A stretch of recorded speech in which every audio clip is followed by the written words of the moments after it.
everyone, this is Jovi from Swift. So we will be starting with our Twitter space with Transhuman Coin. So Peter will be the one to speak on behalf of THC. So yeah, can you kindly introduce yourself to our audiences? Hi, Jevi. So great to see you. Hey, everyone. My name's Peter Zing. I'm the co-founder of Transhuman Coin with Dr. Charles here on the call.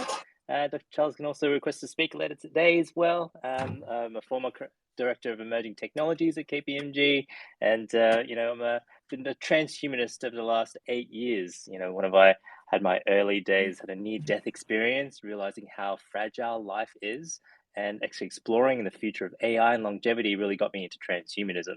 And it's such a pleasure to see the entire community here gathered today and working with yourselves at SWFT Blockchain to see this collaboration happen on Twitter Spaces.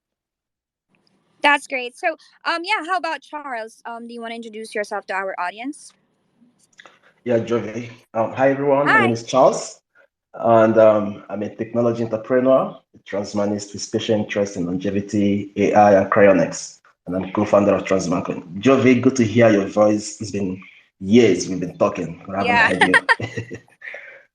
It's so nice to talk to you through voice as well, and it's so nice to be partnered with you for quite some time now. So can you please introduce THZ to our audiences, please?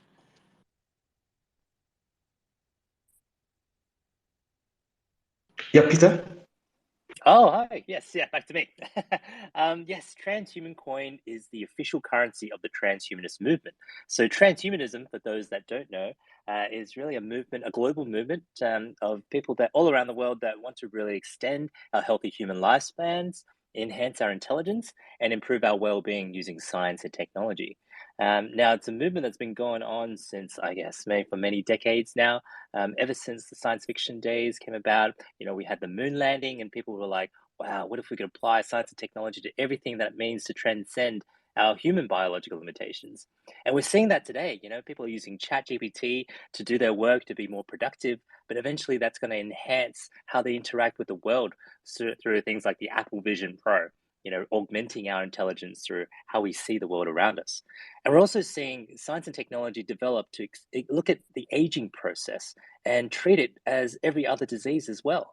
And basically looking at the human body is in its physical form and how physics can be applied to that concept of the aging process. And we're seeing that happening in mice, and now it's going through human trials. By extending our healthy human lifespan, it could be $1 trillion market in terms of just extending it by a few months or even years. And so, yeah, this is just an amazing opportunity to be alive. And I'm so glad that the transhumanists that are joining us in the Twitter Spaces is also seeing the developments as we speak. And the coin itself really represents that transhuman network state of building out and accelerating the science and technology for the transhumanist movement. Wow, that's a great introduction, and that's really very, very useful for everyone here, informative as well. So, what is your vision and goals? Like Transhuman Coin is dedicated to funding research and development of technologies that enhances human life experience. Now, can you elaborate on the specific types of project or technologies you aim to fund, and what are your long-term goals for the impact of these technologies on society? Yeah, good. I'll go then. Peter will speak on our other projects. But I want to just start with the on-chain health data.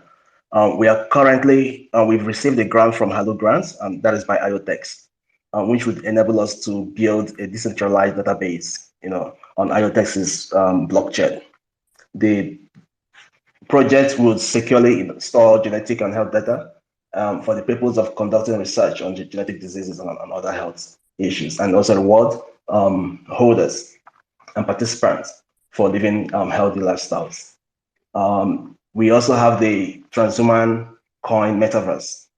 The project would enable us, build virtual lobbies for scientists, like your decentralized laboratories, virtual consulting rooms, for Transhuman Coin holders, so that holders could anonymously consult with medical doctors, and would have the virtual research center where our metaverse would host a virtual immersive research lobby in the Transhuman Coin metaverse.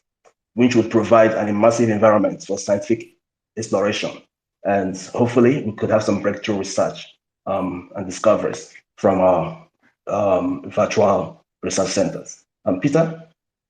Yeah, and we've already funded a lot of projects in the transhumanist movement already. So organizations like Lifespan.io or the Life Extension Advocacy Foundation, and they have a platform basically crowdfunding projects that trying to actually cure the aging process. So think about animal trials like mice trials, metformin, NMN, those type of experiments that will eventually translate to human trials and showcase from a scientific perspective how we can actually use these tools to extend a healthy human lifespan.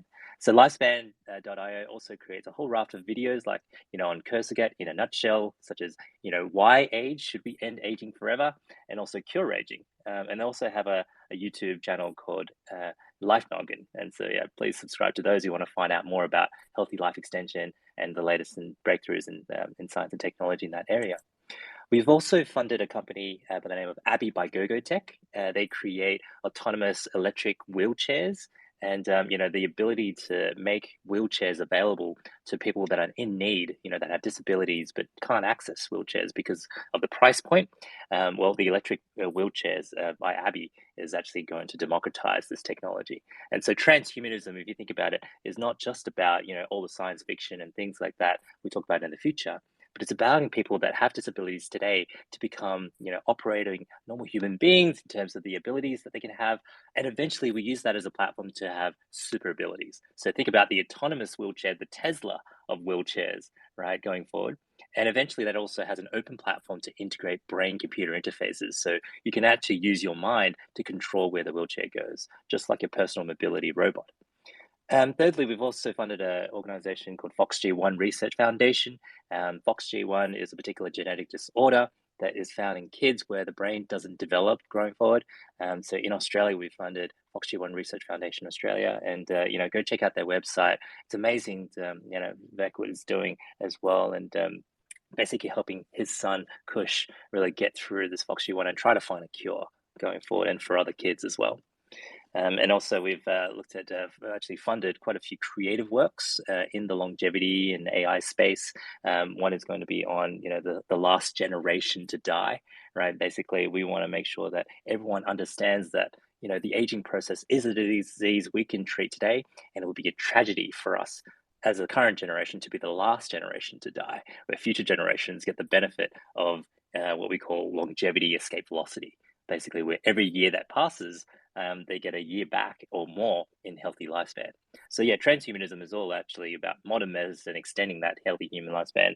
And on the AI front, we're actually working with the likes of University of Technology in Sydney with our Chair of Scientific Advisory Board, Dr. Avinash Singh, who runs the Human Augmented Research Centre, basically in Australia. It's one of the largest transhumanist type of organizations in the research field, basically helping initial people that have hearing disabilities using brain-computer interfaces to help them hear, such as cochlear implants, but also restoring their sight and basically using these augmented technologies to help the disabled to be able again, but then eventually giving them superhuman abilities as well, as we're seeing, with Apple, with Meta, and eventually with Neuralink in brain-computer interfaces. Wow, guys. Yeah, and Jovi? Oh, go ahead. Yeah. Yeah, we missed out on two things. We do have the P2P exchange, and we do have the loyalty programs. I just would want Peter just to throw more light on the loyalty program. Sure. Yeah, so as we talked about transhumanism, we're trying to create the transhuman network state with Transhuman Coin. The basically easiest way for us to do that, to make that accessible to everyone around the world, is to implement a customer loyalty program. So basically think about your frequent flyers. You're earning loyalty points when you basically shop with transhuman organizations, such as our e-commerce store, which sells products like NMN, other healthy nutritional products, and also looking at using the Fitbit to move to earn and those type of projects, giving you points which then can be redeemed for Transhuman Coin. And on the peer-to-peer exchange, it enables basically our holders to be able to transact with each other. And so we're creating utility for Transhuman Coin so that, as a transhuman network state, you can use Transhuman Coin everywhere around the world. Use that as a means of exchange no matter where you are, because a network state is about people places, and laws. And as transhumanists all around the world, there's over 2 million of us and growing, with the likes of Zoltan Istvan and Natasha Wiedemore, Dr. Jose was also on our chair, and so many others that are driving this movement. But also physical locations like what we have in Sydney. We're based in Stone and Chalk, which is part of the Sydney Startup Hub. So our physical locations here is a physical node that we can gain trust among individuals to help build out these transhuman projects. And of course, the laws, well, as you know, with blockchain, everything is governed by smart contracts. The law is the code in which we're implementing our projects, and eventually we'll also be converting into a DAO so that every transhuman coin holder can vote on where the funding goes to for our next investment and projects as we go forward.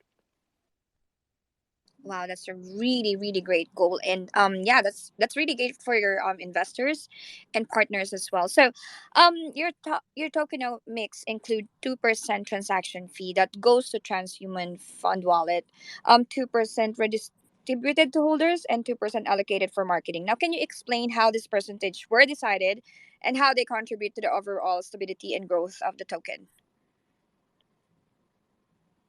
Yeah, our tokenomics takes about 6% tax from every transaction, and 2% goes back to liquidity, and that's to strengthen the value of Transhuman coin. 2% goes back to holders, and that actually means, whether you're staking or not staking, you earn in by just holding Transhuman coin. And the other 2% goes for marketing, and that's how we've been able to fund our physical billboards, in Santon, South Africa. We've branded cars, we've paid for ads in Yahoo Finance and a couple of other top media outlets. And yeah, that's how the tokenomics has helped us, to stabilize. We've been able to list on 2 centralized exchanges. I mean, with the way things are going now, I mean, that shouldn't be a plus, But overall, our tokenomics was designed to help stabilize the project over a longer period of time.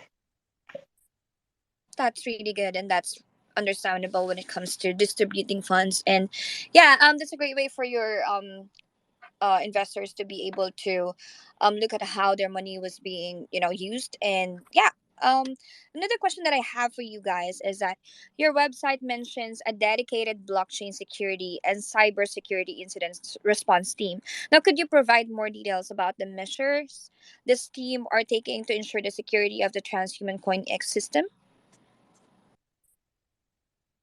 Yeah, look, we've had our challenges, right? We've had our challenges, and that led to us becoming more conscious of blockchain security, and we've created strong partnerships in the blockchain security community, from the likes of chain analysis to AI analytical tool developers who just major on blockchain security.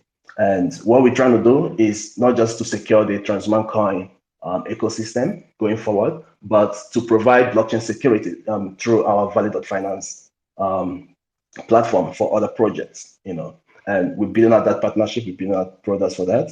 And in the coming days, we're going to update the website and show the transition and the progress so far.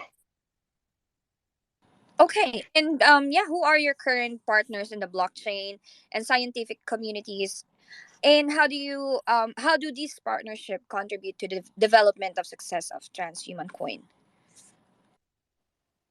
Yeah, we have quite a few partners now, Charles, over the last couple of years.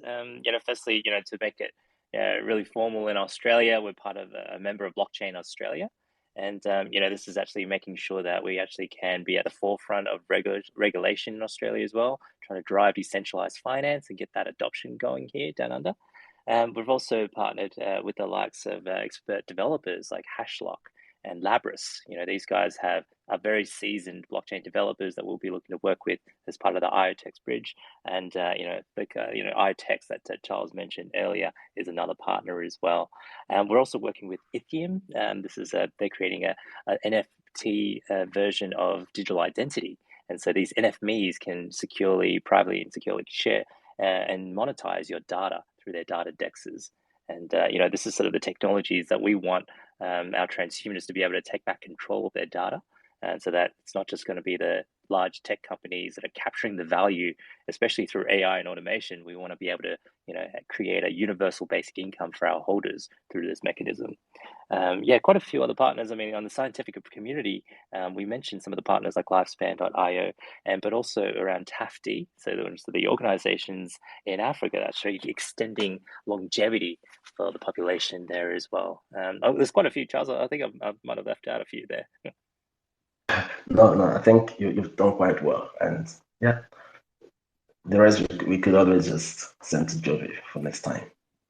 Okay, all right, no problem. Also, you are partnered with us, and so there.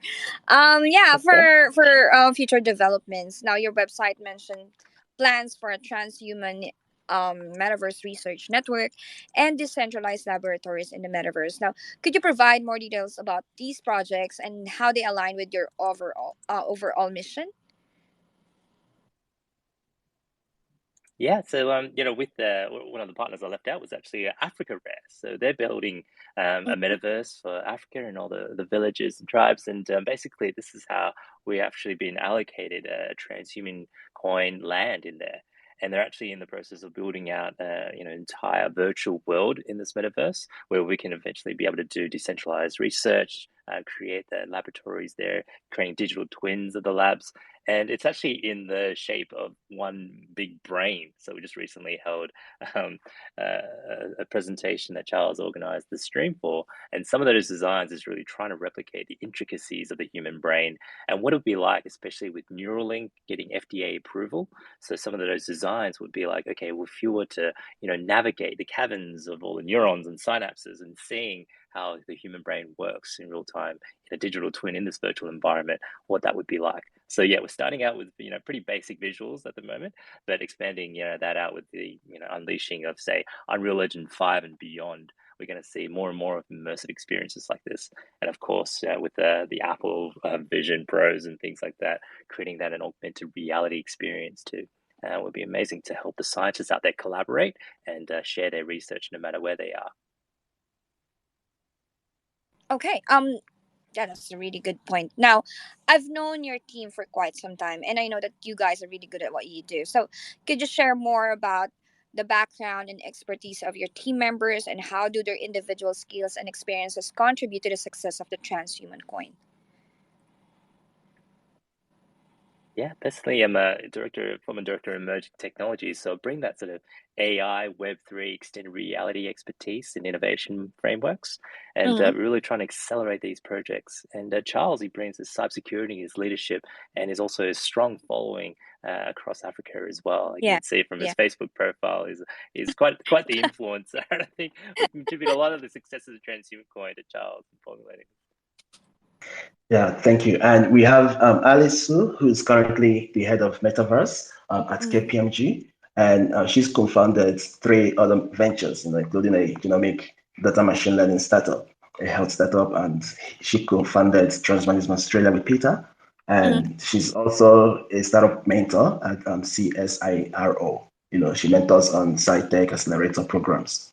So yeah, Alice, Bill is a great developer from Transhumanism Australia too, and he's one of the most sought after developers, blockchain developers out there. And then there is Ifeanyi, there is Koki. Koki is here. Can Koki just say hi? I mean, he's been hiding. Ifeanyi, Koki, then the collective, who are like our media army. We hate to use that word, but it is what it is. Yeah. And then we have this SARB, the Scientific Advisory Board, which is made up of really great scientists and technologists in the world. Yeah, so He's online right now. yeah. So there. So since you've given your background, you've introduced your team to us. Now, how does holding transhuman coin benefit investors in the long term, and what incentives are there for our new investors? Yeah, I mean, I think we're living in the most exciting time in human history, and transhuman, this is going to be the transhuman era.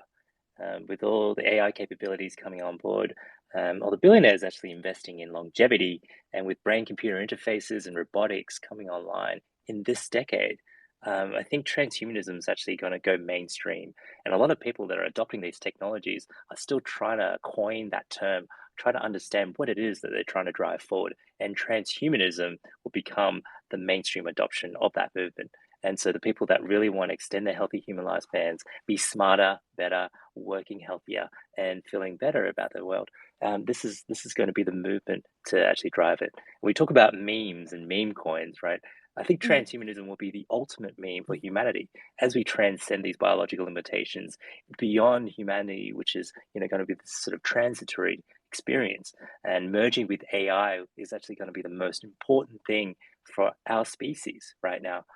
Either that, or I think over the medium term, we might face an existential risk if we can't find a way to stay relevant and to really, combine our efforts with AI. So I think, for transhumanism movement, and the coin itself, the Mhm. transhuman network state is going to be so important. And as we grow that movement and bring on more and more utility and adoption of transhuman coin, that's where you're going to see sort of, that sort of value really accrue for this transhuman coin as well. Okay, that's a really good point right there. So, um, another thing is, how do you navigate the regulatory landscape of cryptocurrency, especially given your unique focus on funding biotech and AI research? Yeah, yeah. One of the important parts of incorporating the UK as well is making sure Yeah, that stay away from, I think, the scrutiny in the US as well yeah, around the that's right. SEC, and seeing Binance experience that right now, right? Yeah, But yeah. also, yeah, and the projects that we invest in, we also want to make sure that they're Web3 native as well, so that it's as easy as possible to make sure they can navigate this sort of global environment as we stand up this transhuman network state. Because ultimately, we want to be able to create our own laws through the DAO to automate those decision making through the holders themselves, and such that we can actually drive all the infrastructure needs for a society through transhuman coin. So transhuman is coming together all around the world. The people actually identify with this movement. They want to get behind it, right? So it's like, how do we do that? Well, we're Yeah. seeing nation states pop up, with El Salvador being able to actually have Bitcoin as its fiat system, right? It is legal tender to use Bitcoin in El Salvador. And we're Mhm. seeing other nation states in South America, Ecuador, and other places starting to have the same mindset.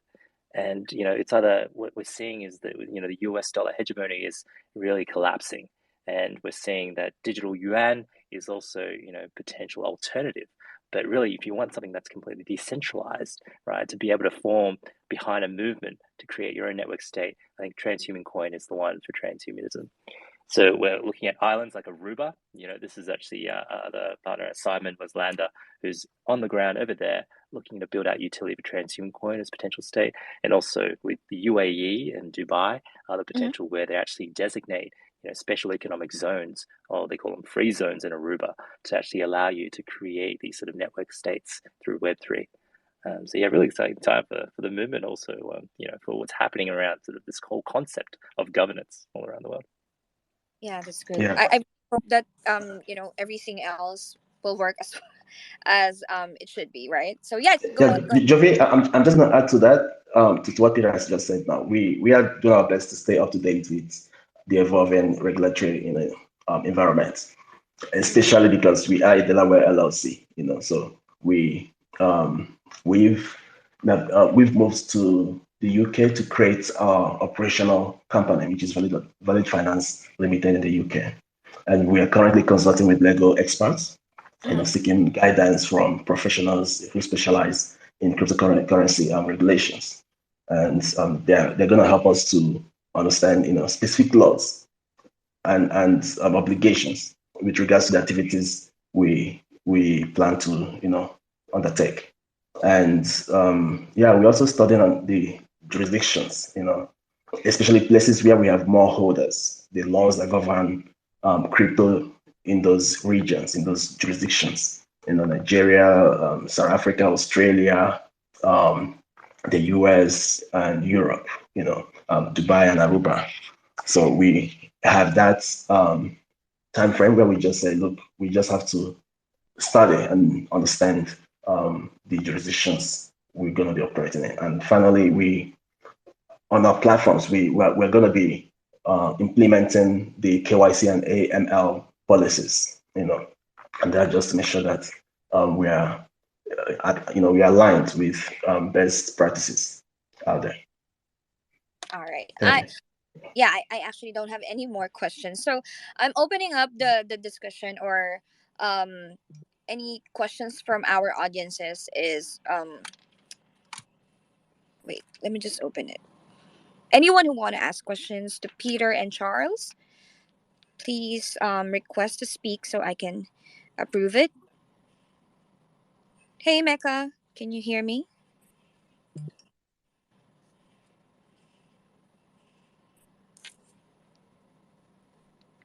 Hey. Wait, we're just going to wait for the others who want to ask questions.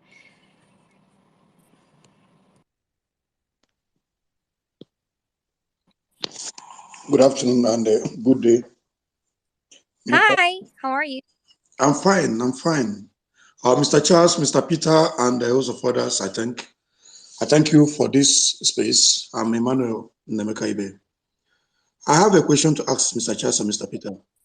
Transhuman Mm-hmm. coin, transhuman coin is not that popular in Nigeria. Why? And that's my question. Okay. So yeah, Charles, Peter, would you want to answer that? Yeah. Look, we are relatively a new project. I mean, we started in, I think, July, August of 2021. And we've done quite well in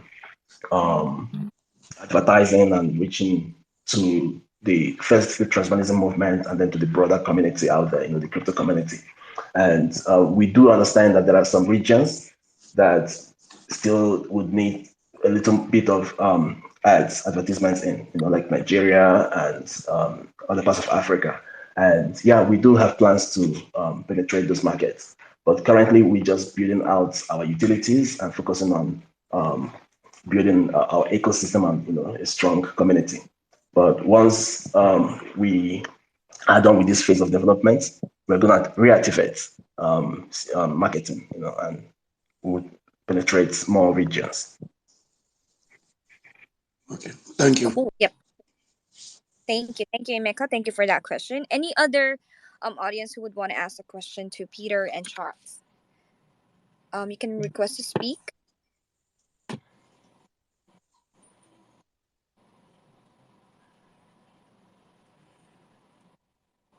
All right. I don't think we have any more questions. So yeah, I would just want to wrap it up, and thank you, Peter and Charles, for joining us today and for giving out your insight and introducing THC to our audiences and also to our users. So is there anything else that you would want to add? Any final words for our audience? Thanks so much for arranging this, Jovi, and the SWFT Blockchain team. It's such a pleasure working with you guys. I love exploring, various other things like, the feature of the ChatGPT plugins as well for Transhuman Coin. Yeah, thank And you for that. that's amazing. And thanks so much for the community for joining us today and for supporting Transhuman Coin. Big shout out to Corky, Fanny, and G2G and Gonza and all the team members and the collective. Really, getting behind us. We wouldn't be here without you guys. Thank you so much. And please, if you guys haven't heard of transhumanism as well, spread the word. This is the best time to be alive for this movement. Thank you, Peter. How about you, Charles?